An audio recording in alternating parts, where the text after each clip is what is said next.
आप बुजुर्ग हो गए भाई, अब छोड़िए अपनी जगह, वरना आप जैसे बुजुर्ग तो हम जैसे नौजवानों को तो कुत्ता बना के देवड़ी पे बैठा दे। क्या बात करते, गाड़ियां काफी खड़ी कर रखी है मैदान में इन्होंने अपने। जवानी में काफी रोमांटिक रहे होंगे हमारे ससुर जी। ये गाड़ी तो मैं अपने ऑफिस जाने के लिए रख लूंगा, ये ले जाऊंगा मैं कभी घूमने फिरने के लिए, अपने सोना डालेंगे साथ निकला करूंगा इसमें। अच्छी है काफी। हाँ, ये गाड़ी मैं अपनी सोना को दे दूंगा और वो मैं दे दूंगा नौकरों को, सब्जियां वब्जियां लाया करेंगे उसमें जाके इसमें बेचारे। और बाकी बचा वो आदर्श, उस साले को तो मैं ऑटो में भेजूंगा।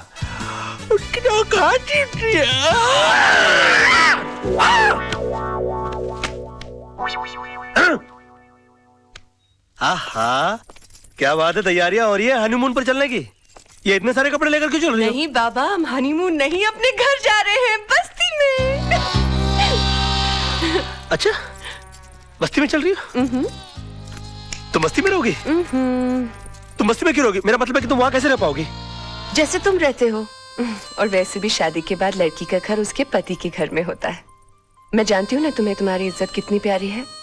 तुम थोड़ी ना जीजा जी की तरह यहाँ घर जमाई बन के रहोगे, तुम तो यहाँ घर के दामाद बन के रहोगे ना।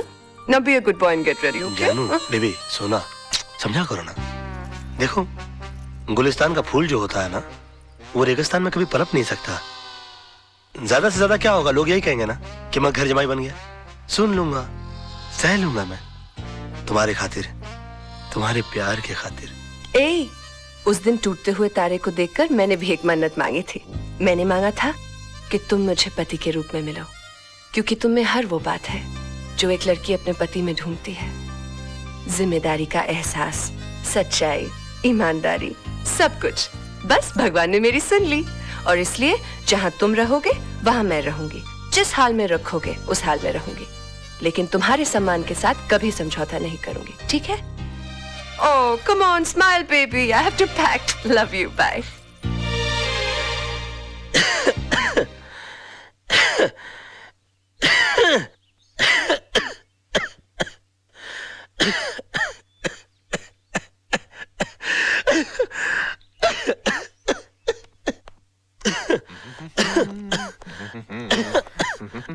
अंकल, आपने सोनू की बहकी हुई बातें तो सुनी होंगी। I am so proud of you, my son. Sonam कितनी खुशकिस्मत है जो तुम्हारे जैसा पति मिला। उसने मुझे बताया कि तुम्हें मेरी दौलत, मेरी जायदाद में कोई दिलचस्पी नहीं है। ओहो, तुम एक सेल्फ सफिशिएंट, सेल्फ मेड इंसान बनना चाहते हो।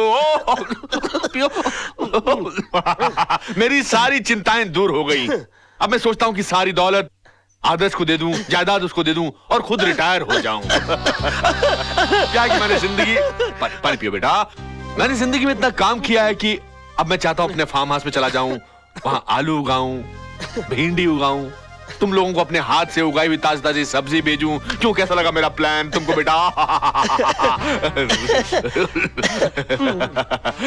कैसा लगा प्लान? कैसा लगा प्लान? बताओ ना, मुंह से बोलो ना बेटा। बहुत अच्छे, उत्तम, वेरी गुड, टू गुड। मैं आती जाती रहूंगी दीदी। फोन करती रहना। दीदी, देखो ना, सोनू भी जा रही है। क्या? आप सबको छोड़कर जा रही है। इसके बिना घर सुना हो जाएगा ना? बिल्कुल सूना हो जाएगा। डैडी भी बेचारे अकेले रह जाएंगे यहाँ पर। बहुत अकेले हो जाएंगे। कितनी दुख की बात है ना? नहीं, इसमें दुख की क्या बात है? ये तो खुशी की बात है। सोनम अपने पति के घर जा रही है।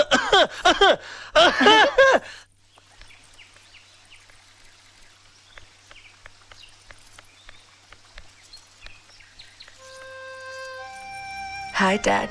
Hi. आप रो रहे हैं? You promised you would not cry. I'm not crying. You're crying. I'm not crying. See. Yes, you're crying. Okay, I'm crying. तू एक बात सुन, देख, ये बंगला, ये गाड़ियां, ये जायदाद सब मैंने तेरे लिए कमाया है।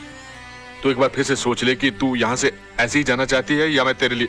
नहीं डैड, ये सब तो मेरा पति मेरे लिए फिर ला देगा। उनका तो सपना ही है टू बी लाइक यू।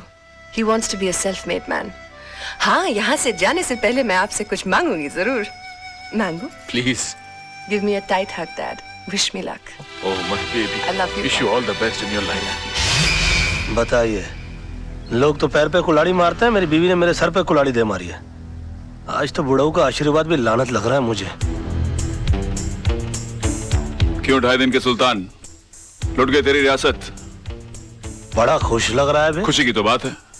खेल तो तूने बहुत अच्छा खेला, लेकिन अफसोस लास्ट बॉल पे रन आउट हो गया और लगे हाथों मुझे ये सारी दौलत मिल गई।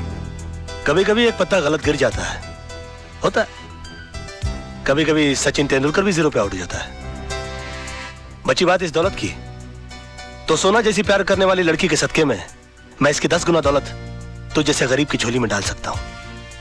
और हाँ, जो चीज लेने के लिए मैं यहां आया था वो मैं लिए जा रहा हूं, तेजपाल जी का नाम। और एक बात, मैं इस शहर में हारने के लिए नहीं, दौलत कमाने के लिए आया हूं। बहुत ही जल्द इस सड़क पर जो सबसे बड़ा बंगला होगा वो राज मल्होत्रा का होगा। जिस बिल्डिंग में तुम्हारा ऑफिस है उसके टॉप फ्लोर के ऊपर जो सबसे बड़ा ऑफिस होगा वो राज मल्होत्रा का होगा। और जो सिग्नल पर सबसे बड़ी गाड़ी रुकेगी वो राज मल्होत्रा की होगी। और तुम तो अच्छी तरह से जानते हो कि राज मल्होत्रा मैं हूं। मैं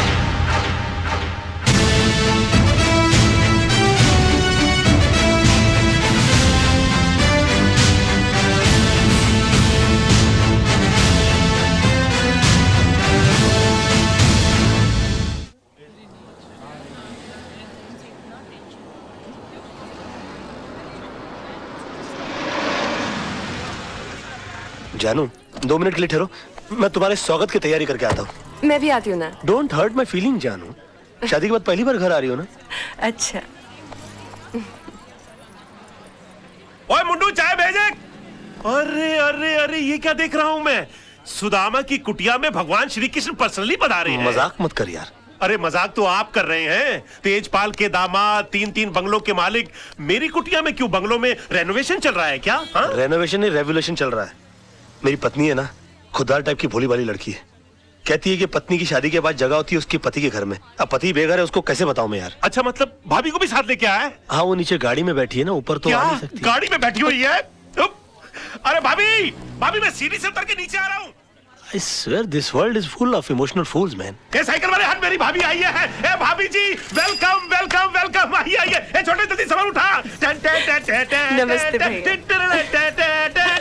और छोटे, 2 समोसे, 2 ठंडे मिठाई सब लेके आ जा। घबराओ नहीं, मैं भी आपके साथ खाऊंगा। Come on come on come on. भाभी जी, ये telephone, television, fridge, gas, kitchen, bedroom, मंदिर, ये देवर आज से सिर्फ आपका है। मोहन, अब तू ये नहीं कहना कि तू घर छोड़ के प्लेटफॉर्म पे रहेगा, ओके? तू मेरी चिंता मत कर, हमारा आशियाना तो बाहर बरामदे में है। आज से इस घर में सिर्फ तेरी गृहस्थी शुरू होगी। भाभी जी, बेस्ट ऑफ लक। नमस्ते। एक काम Thank you. कर, नीचे जाके पहले सब्जी तो लेकर आ जा। मास्टर आदमी है तू। जा जा जा। अब तो मास्टर भी है, मास्टर भी है। बहुत अच्छे हैं मोहन भैया। बहुत टॉप लेवल का आदमी है इसमें। जानू, 22 साल पराए घर में रहने के बाद आज अपने घर आकर बहुत अच्छा लग रहा है। समझ में नहीं आ रहा इतनी जल्दी इतना सब कुछ कैसे हो गया। समझ में तो मेरे भी नहीं आ रहा है कि इतनी जल्दी ये सब कुछ कैसे हो गया। भाभी ji, sorry to disturb your intimate relationship, लेकिन डिनर में बैंगन चलेंगे ना? चलेंगे चलेंगे चलेंगे। Now you can come closer. I'm going out. I'm going out.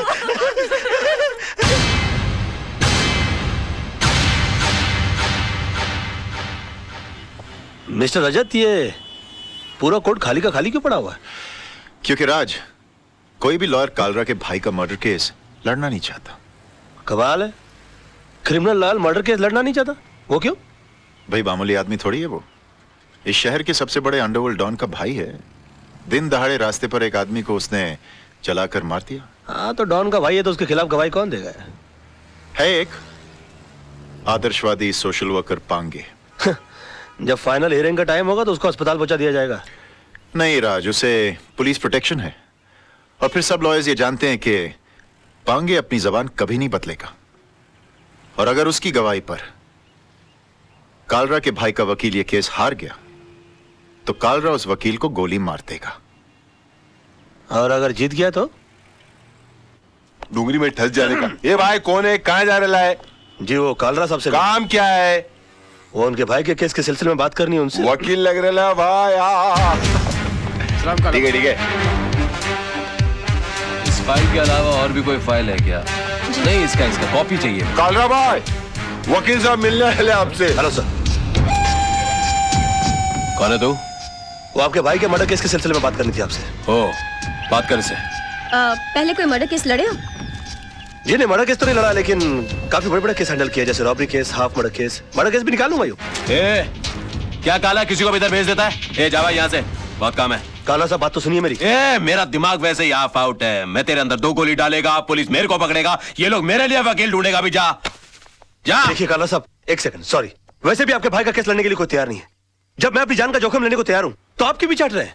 यकीन मानिए, जीत हमारी होगी। तेरे को good name? Tara. Tara ji, please try to make him understand. ये भाई जिम्बाब्वे के साथ क्रिकेट मैच नहीं खेलने की जीत अपनी होगी। एक मिनट फिर ये पकड़िए। हाँ, कोट छोड़िए। काला साहब, आपके भाई का केस लड़ने का मुझे एक मौका दीजिए। उसके तकदीर के सितारे पलट जाएंगे, मैं कह रहा हूँ आपसे। एक मिनट, काला साहब, इसे ये मौका दे दीजिए। राणा साहब, मेरी गारंटी पर। हाँ, मैं भाई के 2 नंबर के पैसे को मैं 1 नंबर के धंधे में कन्वर्ट करता हूँ। ओके, समझाइए सर इनको। टेल हिम, हाँ यार। Try to make him understand that I can do it. Thank you sir, thank you. Khurana साहब, आप देवदूत हो, आप फरिश्ते हो, you are angel, and let me tell you, you are great sir. मैंने पहले भी तुझे ये सब करने से मना किया था ना? तो फिर क्यों कर रहा? अब जाकर केस की तैयारी करो, वरना ये केस मैं वापस ले लूंगा। No way sir. हाँ। काला साहब, I think you won the case, you have done it sir. Okay, Tara, इसे केस की डिटेल्स। जी। Tara ji, please come come come. Khurana, तुम्हें पता है ना कि तुमने क्या किया है? मैंने खुद अपनी आंखों से तेजपाल जैसे होशियार और अक्लमंद वकील को बेवकूफ बनाते देखा है। लड़का होशियार है, मौका नहीं मिला। अब ये केस तुम्हारे भाई के लिए नहीं, अपनी जान बचाने के लिए लड़ेगा। हाँ जानो। जान, कितनी देर लगा दी? पता है हम कितने परेशान हैं? क्यों? राज, तूने कालरा का केस लिया है? हाँ, लिया है तो। और तेरे को पता भी है कितना खतरनाक आदमी है वो? जिंदगी में आगे बढ़ने के लिए कभी कभी जिंदगी को भी दांव पे लगाना पड़ता है, समझा?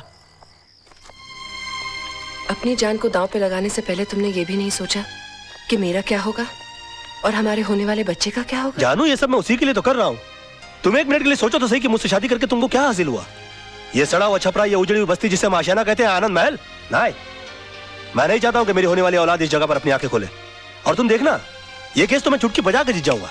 अच्छा, चुटकी बजाना जितना आसान काम है, तो फिर ऐसा कर, ये केस है ना मुझे दे दे, जो कुछ भी होगा ना मुझे होगा। मिस्टर मोहन, जिंदगी में बड़ा आदमी बनने का सपना मैंने देखा है। उसे साकार करने के लिए जो कीमत चुकानी पड़ेगी, वो भी मैं ही चुकाऊंगा।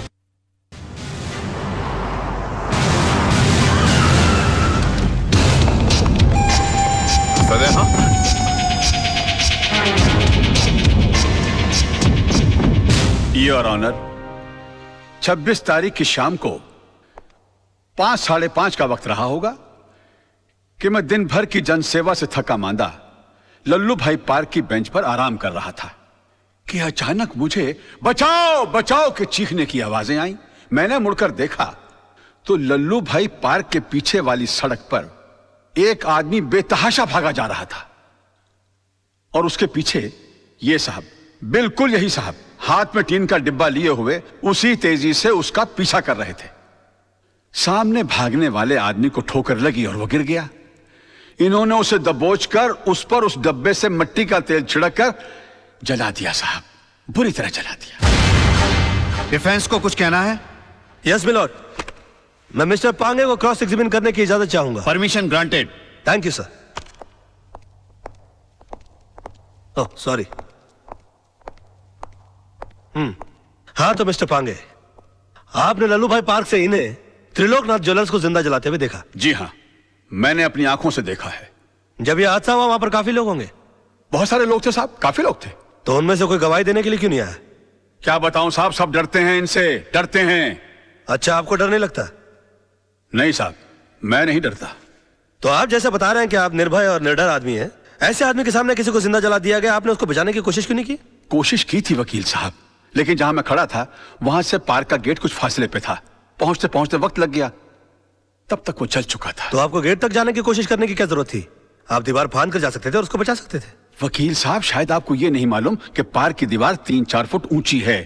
मेरी उम्र का तकाजा है और कुछ अरसे से मेरे पांव में तकलीफ भी है। मैं वो दीवार... झूठ बोलते हैं आप। आपकी नीयत मिली था उनकी जान बचाना, वरना 3-4 फीट की दीवार कूदना कौन सी बड़ी बात है? मैं झूठ नहीं बोल रहा हूं वकील साहब, मैं दीवार कूद ही नहीं सकता। आप दीवार कूद नहीं सके मिस्टर पांगे, या आपने एक लंबी छलांग लगाने की कोशिश की है? काला के कंधों के ऊपर पैर रखकर आपने अपना पॉलिटिकल उल्लू सीधा करने की कोशिश की है? Objection milord. Let me complete sir. इसलिए आपने इस केस के थ्रू मैक्सिमम माइलेज हासिल करने की कोशिश की? ये क्या अखबारों के अंदर फ्रंट पेज पर आपके इंटरव्यूज आते हैं? क्या आप मिस्टर काला को खत्म कर देंगे? प्रेस और मीडिया में चिक चिक कर आपने इनके खिलाफ एक अजीब सा माहौल रचा दिया है। अदालत के फैसले से पहले आपने इस आदमी को जनता की नजरों में मुजरिम करार कर दिया और खुद गवाह होने के बावजूद जज बनकर इनके खिलाफ फैसला सुना दिया। और अदालत को इस तरह से मिसगाइड करने से पहले आपने सोचा कैसे नहीं कि आपका एक मामूली सा झूठ एक जवान आदमी की जान ले सकता है? Order order. योर ऑनर, कितने शर्म की बात है, कितने दुख की बात है कि एक आदमी को दिन दहाड़े बीच सड़क पर जिंदा जला दिया जाता है। क्यों? क्योंकि उसने गुंडों के सामने झुकने से मना कर दिया, इनकार कर दिया, अपने खून पसीने की कमाई से हिस्सा देने के लिए मना कर दिया। और इतना सीरियस क्राइम करने के बाद भी यह आदमी, यह शख्स कानून से रहम की भीख मांगता है। नो योर ऑनर, ऐसे आदमी पर रहम करने का मतलब है फिर किसी मासूम की जिंदगी को खतरे में डालना।